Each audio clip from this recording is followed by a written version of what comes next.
नमस्कार दोस्तों। तो कैसे हैं आप सब। स्वागत है आपका हमारे चैनल है ना भयंकर पर। तो आज हम आपको बताने जा रहे हैं एक बहुत ही रहस्यमयी घटना के बारे में जो कि एक किले से संबंधित है। तो बिना टाइम ख़राब करे वीडियो करते हैं शुरू।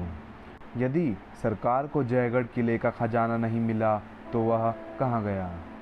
ऐतिहासिक स्रोत कहते हैं कि जयपुर के जयगढ़ किले में एक खजाना छिपाकर रखा गया था, लेकिन 1976 में भारत सरकार ने दावा किया था कि वहां से उसे कुछ नहीं मिला। भारत और पाकिस्तान के बीच 1971 के युद्ध के बाद शायद यह सबसे अलग तरह का पत्राचार था। अगस्त 1976 में भारत सरकार को पड़ोसी देश के तत्कालीन प्रधानमंत्री जुल्फ़िकार अली भुट्टो का एक पत्र मिला। इसमें उन्होंने श्रीमती इंदिरा गांधी जी से यह लिखा था कि आपके यहाँ खजाने की खोज का काम आगे बढ़ रहा है और मैं आपको याद दिलाना चाहता हूँ कि आप इस दौरान मिली संपत्ति के वाजिब हिस्से पर पाकिस्तान के दावे का ख्याल रखेंगी। भारत और पाकिस्तान के बीच संपत्तियों के बंटवारे को लेकर विवाद चलते रहते हैं। 3-4 साल पहले लंदन की अदालत में चल रहे वह मामले भी चर्चा में आया था, जिसे हैदराबाद फंड के नाम से जाना जाता है।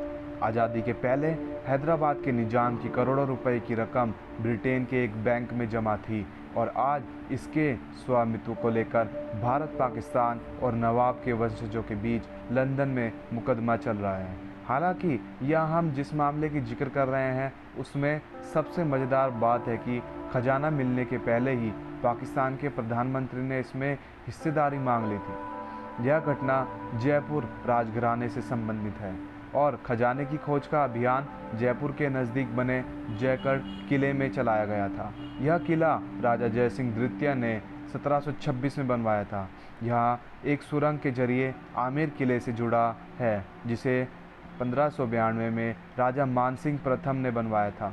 मानसिंह अकबर के दरबार में सेनापति थे और अकबर की पहली राजपूत रानी हरकाबाई के भतीजे भी थे।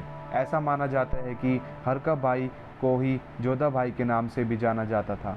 राजा मानसिंह ने मुगल सेना का नेतृत्व करते हुए कई लड़ाइयाँ जीती थी। कहा जाता है कि ऐसी ही लड़ाई के लिए वे अफ़गानिस्तान भी गए थे। वहाँ उन्होंने विद्रोह तो कुचला ही, टनों सोना चांदी लूटकर अपने साथ भी लाए। कहा जाता है कि यह संपत्ति उन्होंने मुग़ल सल्तनत के हवाले ना करके आमेर में किले में छिपा दी थी।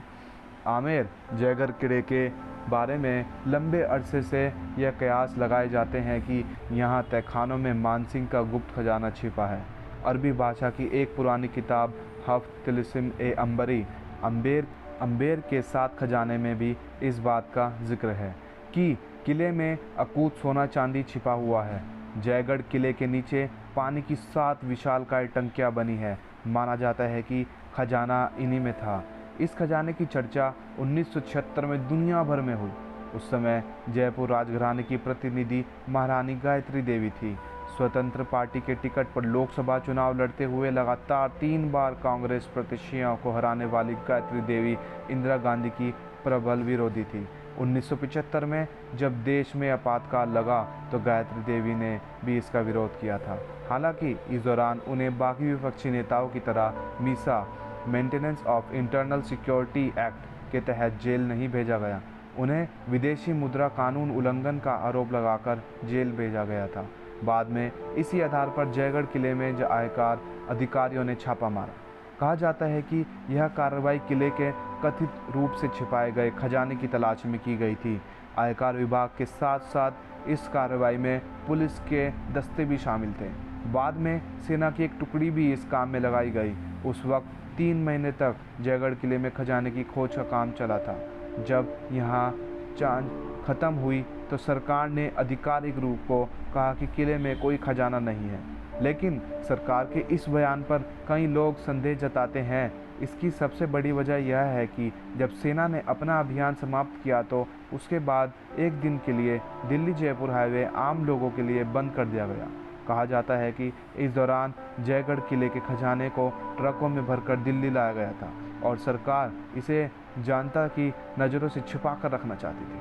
हाईवे बंद होने की पुष्टि कई विश्वसनीय स्रोतों से होती है, लेकिन सरकार ने भी इसका स्पष्टीकरण नहीं दिया। खुद गायत्री देवी ने हमेशा इस बात से इनकार किया कि जयगढ़ किले में सरकार से कोई खजाना नहीं मिला था। उनके जीवनीदार देवेंद्र कंवर भी एक मीडिया रिपोर्ट में यही बात कहते हैं। इतिहासकारों के एक तबके की राय भी यह भी है कि जयगढ़ किले में खजाना था, लेकिन राजा जयसिंह द्वितीय ने उसी की मदद से जयपुर शहर विकसित किया और इसलिए वह पूरी संपत्ति कभी खत्म हो चुकी थी। लेकिन राजघराने के कुछ सदस्य इस राय को इत्तेफाक नहीं रखते। वे दावा करते हैं कि छापे की कार्रवाई में सरकार को किले में जमा संपत्ति का कुछ हिस्सा मिला था। एक बात यह भी कही जाती है कि 1977 में जनता पार्टी की सरकार आने के बाद जयपुर राजघराने को किले से बरामद संपत्ति का कुछ हिस्सा लौटाया गया था। हालांकि इन सभी दावों के बीच कोई भी पक्ष पुख्ता तौर पर खजाने के बारे में कुछ नहीं बताता। जहां तक जुल्फिकार अली भुट्टो के पत्र की बात है तो उन्हें दिसंबर 1976 में आधिकारिक पत्र के जरिए जवाब दिया गया था। इसमें इंदिरा गांधी ने लिखा, हमने आपने कानूनी सलाहकारों से कहा कि वे आपके द्वारा पाकिस्तान की तरफ से किए गए दावे का ध्यान से अध्ययन करें। उनका साफ साफ कहना है कि इस दावे का कोई कानूनी आधार नहीं है। वैसे यहाँ खजाना जैसा कुछ नहीं मिला। आपको अगर कुछ इसके बारे में पता है तो कमेंट करके बताएं कि खजाना कहाँ है, कहाँ नहीं है। अगर मिला तो कहाँ और किसे मिला, और नहीं मिला तो कहाँ है। अगर आपको हमारी वीडियो अच्छी लगी हो तो चैनल सब्सक्राइब करें, वीडियो को लाइक करें और कमेंट करके बताएं वीडियो कैसी लगी। धन्यवाद। मिलते हैं अगली नई वीडियो में। जय हिंद, जय भारत।